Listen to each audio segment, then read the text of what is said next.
ഇലയടാ ഇലയടാ ഇലയടാ. Weekend ആയതുകൊണ്ട് എഴുന്നേറ്റ് വരാൻ 8 മണി കഴിഞ്ഞു കേട്ടോ. പെട്ടെന്ന് തന്നെ ഒരുങ്ങി. വീട്ടില് സാധനങ്ങളൊന്നും ഇല്ല കേട്ടോ, എല്ലാം മേടിക്കണേ. ഇപ്പം യുഎയിൽ ഭയങ്കര ചൂട് തുടങ്ങിയിട്ടുണ്ട് കേട്ടോ. കണ്ടോ, നമ്മുടെ അപ്പുറത്തെ വീട്ടുകാരൊക്കെ വെക്കേഷൻ പോയി, അവരുടെ ചെടിച്ചട്ടിയൊക്കെ വെള്ളം ഇല്ലാതെ ഇങ്ങനെ ഇരിക്കുകയാണേ. ചൂടെന്ന് പറഞ്ഞാല് ഒരു 7 മണിയാകുമ്പോഴത്തേക്കും തുടങ്ങും കേട്ടോ. പുറത്തൊന്നും ഇറങ്ങാനായിട്ട് പറ്റത്തില്ല കേട്ടോ. പിന്നെ നമ്മുടെ ഇവിടെ കുറച്ച് മരങ്ങളൊക്കെ ഉള്ളത് കൊണ്ട് ഒരു ഷാഡോ പോലെ കേട്ടോ. പിന്നെ നമ്മൾ കാറിൽ സൂപ്പർ മാർക്കറ്റിലോട്ട് പോവാണേ.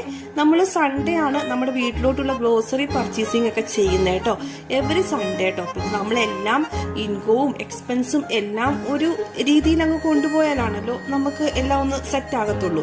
അപ്പൊ ഇന്ന് ഞാൻ അവിടെ വാഴയില കണ്ടു കേട്ടോ. വാഴയില കണ്ടപ്പോൾ എനിക്ക് എന്തോ ഭയങ്കര ഒരു ആഗ്രഹം ഇലയുടെ ഒക്കെ കഴിക്കാൻ കേട്ടോ. നമ്മുടെ തൊടുപുഴയിൽ ഇതൊക്കെ ചുമ്മാ വെട്ടിക്കളയുന്ന സാധനമല്ലേ.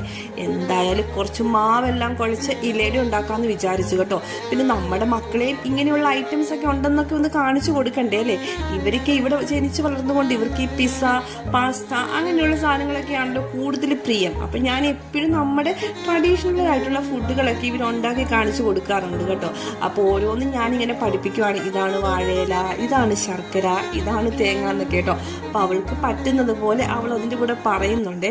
അപ്പം നമ്മൾ താമസിക്കുന്നത് ദുബായിൽ റാഷിദിയയിലാണ്. സെൻട്രൽ പോയിന്റ് മെട്രോ സ്റ്റേഷന്റെ അടുത്തായിട്ടാണ് കേട്ടോ.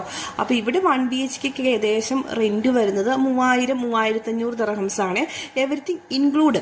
ഒരു 2 വർഷം മുമ്പ് കേട്ടോ. ഇപ്പം 4000-4500 ഒക്കെ ആവുകയെ. അതായത് നാട്ടിൽ 1 ലക്ഷം ദിർഹംസിനൊക്കെ മുകളിൽ പോകും കേട്ടോ റെന്റ് ഒക്കെ. അപ്പം നമ്മുടെ ഇലയുടെ ഒക്കെ അങ്ങനെ വേവാനായിട്ട് ഞാൻ വെച്ച് കേട്ടോ.